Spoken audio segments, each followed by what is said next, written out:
O deputado Sanderson, em vídeo divulgado pelas redes sociais, relatou que deputados da Frente Parlamentar da Segurança Pública já se reuniram para definir estratégias para barrar propostas absurdas do governo Lula, em especial a criação de uma Guarda Nacional.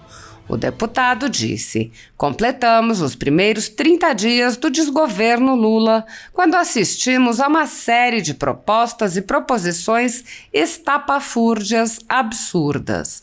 Uma delas, agora que estamos acompanhando, é a vontade de criar-se a Guarda Nacional, uma guarda pretoriana aos moldes da guarda criada lá na Venezuela, chamada Guarda Bolivariana. Uma guarda que serve ao governo socialista de Nicolás Maduro. E querem trazer esse modelo para cá. Nós não permitiremos jamais. Isso é um absurdo. O deputado lembrou que a Constituição já prevê diversas forças de segurança e acrescentou: por isso achamos absurda a tentativa de criar uma Guarda Nacional ideológica, socialista, comunista, com o objetivo de fazer perpetuar o governo petista socialista no Brasil.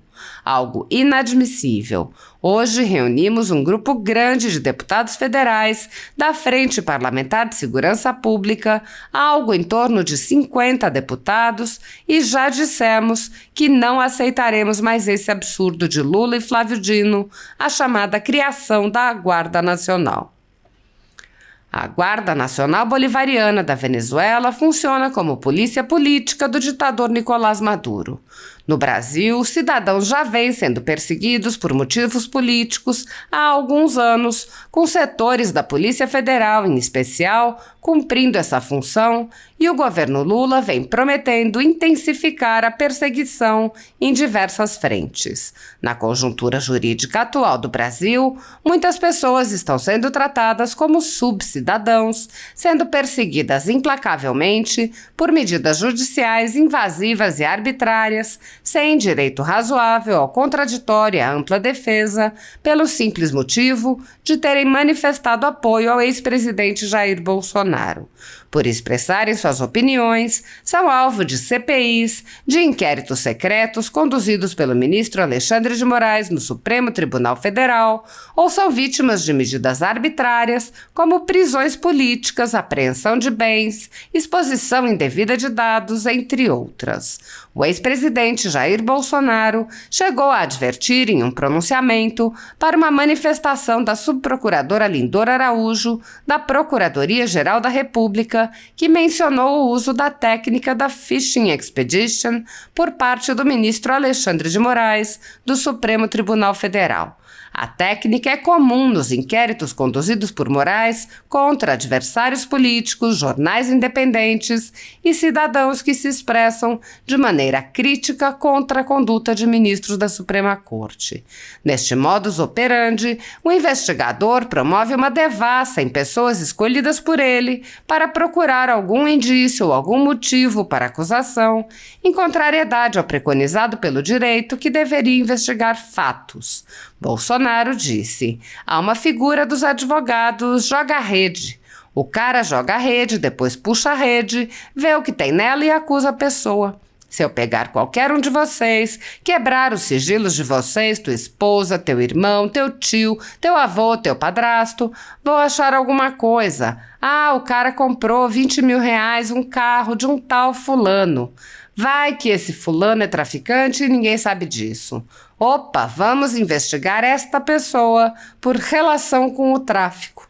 É isso que os caras fazem. Em inquéritos conduzidos nas cortes superiores, observa-se um adicional procedimento característico. Matérias da velha imprensa atribuem um rótulo ou marca a um grupo de pessoas e isso é tido como suficiente para quebras de sigilos, interrogatórios, buscas e apreensões, prisões e confiscos. As matérias e depoimentos de pessoas suspeitas são aceitas sem questionamento e servem de base para medidas cautelares contra as pessoas marcadas. Após promover uma devassa nas pessoas e empresas, no que é conhecido como Phishing Expedition, os dados são vazados para a velha imprensa, que então promove um assalto de reputações que dá causa a novas medidas abusivas. Conforme vários senadores já notaram, os procedimentos são comumente dirigidos aos veículos de imprensa independentes em evidente tentativa de eliminar a concorrência, controlar a informação e manipular a população brasileira. Em um inquérito administrativo no Tribunal Superior Eleitoral, seguindo esse tipo de procedimento, o ministro Luiz Felipe Salomão ordenou o confisco da renda de diversas pessoas, sites e canais conservadores, inclusive a Folha Política. A decisão recebeu elogios dos ministros Luiz Roberto Barroso, Alexandre de Moraes e Edson Fachin e vem sendo mantida pelos corregedores seguintes, Mauro Campbell Marques e Benedito Gonçalves. A decisão não discrimina os conteúdos e atinge a totalidade da renda dos sites, com o objetivo de levar ao fechamento das empresas por impossibilidade de gerar renda. Há mais de 18 meses, todos os nossos rendimentos são retidos sem base legal.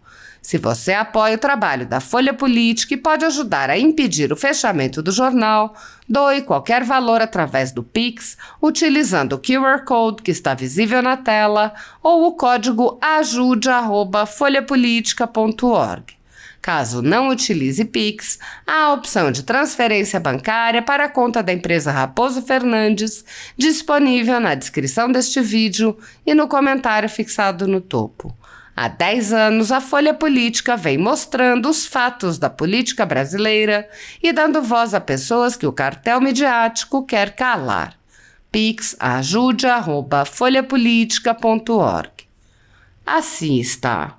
Olá, amigos, aqui deputado federal Sanderson, hoje, dia 30 de janeiro, quando completamos os primeiros 30 dias do desgoverno Lula, quando assistimos aí uma série de propostas e proposições sapafúrdias, absurdas. Uma delas agora, que estamos acompanhando, é a vontade de criar-se a Guarda Nacional, uma guarda pretoriana, aos moldes da guarda criada lá na Venezuela, chamada Guarda Bolivariana, uma guarda que serve ao governo socialista de Nicolás Maduro, querem trazer esse modelo para cá. Nós não permitiremos jamais, porque isso é um absurdo. Já temos forças estabelecidas na Constituição, forças policiais como Polícia Federal, Polícia Rodoviária Federal, Polícia Penal, Polícia Militar, Polícia Civil, que cumprem suas missões constitucionais, cada um dentro do seu mistério, e por isso achamos absurda a tentativa de criar uma Guarda Nacional ideológica, socialista, comunista, com o objetivo de perpetuar o governo petista socialista no Brasil. Algo inadmissível. Hoje reunimos um grupo grande de deputados federais da Comissão de Segurança Pública, da Frente Parlamentar de Segurança Pública, algo em torno de 50 deputados federais que já dissemos que não aceitaremos mais esse absurdo de Lula, Flávio Dino, que agora é a chamada criação da Guarda Nacional. Contem conosco aqui em Brasília, estamos firmes e fortes trabalhando para todos os dias proteger a sociedade brasileira. Um abraço a todos e nos sigam lá nas minhas redes sociais. Prezado deputado Delcimar, presidente da Câmara dos Deputados nesse momento, meus amigos deputadas, deputados, população brasileira, nós, numa república que se pretende democrática, precisamos estabelecer de forma muito clara, meu amigo Marcel Van Hatten, a separação dos poderes. Poder judiciário apenas julga os conflitos e aplica as leis. Poder executivo executa as leis determinadas pelo parlamento, e o parlamento, o poder legislativo, realiza as leis, confecciona as leis, aprimora o sistema legislativo e fiscaliza os demais poderes, e ainda essa fiscalização ajudada com os tribunais de contas, seja da União ou dos estados. Pois bem, no Brasil, infelizmente, nós temos presenciado uma balbúrdia institucional, onde o Poder Judiciário, notadamente o STF, insiste em legislar. Não cabe ao Poder Judiciário realizar leis. E vimos agora, mais uma vez, através de uma medida monocrática do ministro do STF, Gilmar Mendes, legislando. Ele não pode legislar, ele não pode dizer como o parlamento, como o poder legislativo deve proceder. É uma matéria exclusiva, isso está na Constituição, é uma matéria exclusivamente dada ao poder legislativo, que exerce a representação popular.